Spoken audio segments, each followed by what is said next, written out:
Hi, my name is Scarlett, and I'm going to teach Mariah how to make Korean mixed rice called bibimbop. She might experience a little bit of state anxiety because making Korean food is not something that she does in her daily routine, and it might require the required cooking skills might be a lot different than what she usually knows because it is from different culture. Her self-efficacy also might be a little lower than usual.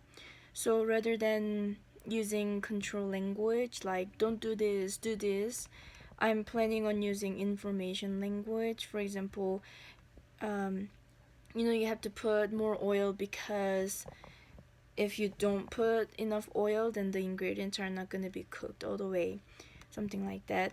To make the lesson more memorable, I'm going to use affective domain by talking about my mom, how when I was her age, she used to teach me how to cook.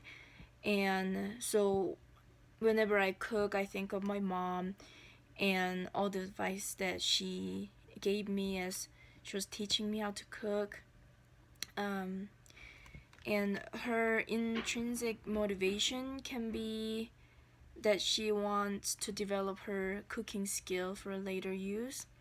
And one of her extrinsic motivations that I can think of is that Brother Wilson might show a lot of expectation and excitement on her learning how to make Korean food because he served his mission in Korea and he will love to taste it again.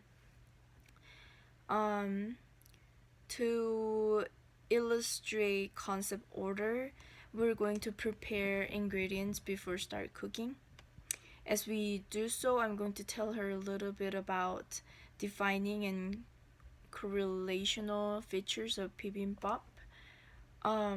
So as I define, I guess I can bring up simple short history behind the food and how old this food is, and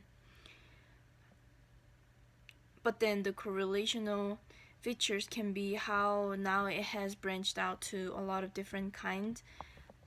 So meat can vary, such as pork, beef, chicken, or tuna, or raw fish, anything that has protein in it. And vegetables can also vary, such as some people put bean sprout, some people put lettuce, and some people put spinach, um, etc. So I'm going to touch on that, and it that would one of the kinds she might be familiar with. One of the correlational features of bibimbap is kopbap that she can easily find at Brulim's. Um, and preparing ingredients include washing hands beforehand and washing rice and put on the rice cooker and washing vegetables, chopping them, and cutting and marinating meat.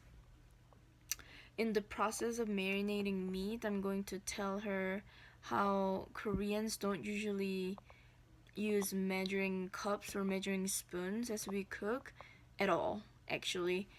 Instead, we say, let's put a proper amount or just 1.5 spoon, but that's not the measuring spoon that people use in the United States, but just any spoon that you use to eat with. So it might be a little confusing to her, so I'm going to visualize the process, how it works. And to prevent helpless learning, I'm going to show her how to cut the ingredients properly and have her try after one time showing and cut the same way that I do. She's probably bored if I teach her every single detail um, about cooking because it's too easy for her. And she's probably gonna wanna give up if I don't give her any hint of how to make Korean food that she has never cooked before. So I'm planning on noticing the zone of proximal development in my lesson for Mariah as we learn about it. and I'm going to remind her of rules of thumb. These are the rules that must be kept all throughout the process of cooking, and they are such as how to grip a knife and ingredients with both of her hands as she cuts them, um, so that she wouldn't cut herself, and how to keep things sanitized by washing hands and washing cutting board and a knife with detergent after cutting meat on or with them, and how to keep enough oil on the pan as she stir fries the ingredients so that that oil can heat up the ingredients, and it can be all the way cooked. So those are the some rules of thumb that she must keep throughout the cooking.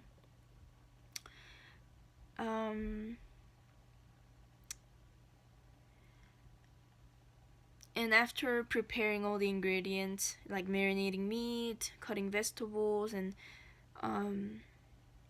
putting rice in a rice cooker, the next concept order is going to learn how to stir fry them, as well as how to make a beautiful fried egg that goes on the top of bibimbop.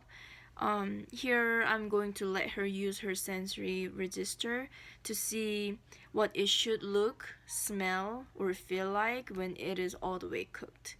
For example, it's really important to know when the meat is all the way cooked before you eat. And then she stir fries them. I'm going to use some cueings that she can predict what behavior I'm expecting her to take. And after everything is ready, the last concept order is to decorate all the ingredients on rice in a bowl. And since there's going to be a lot of information to observe, she might experience failure to retrieve after a few days, and that's kind of bummer. So to prevent that, I'm going to let her take notes right after we finish cooking, so that she can, as she reads her notes later on, her short-term memory can be retrieved, and maybe she will be able to cook for her whole family later on, and it can end up being her long-term memory, so that she can remember it throughout her life. So that's basically the lesson plan that I made for her lesson, and I'm very excited, and I hope Mariah is also excited to learn how to make Korean rice. So thank you.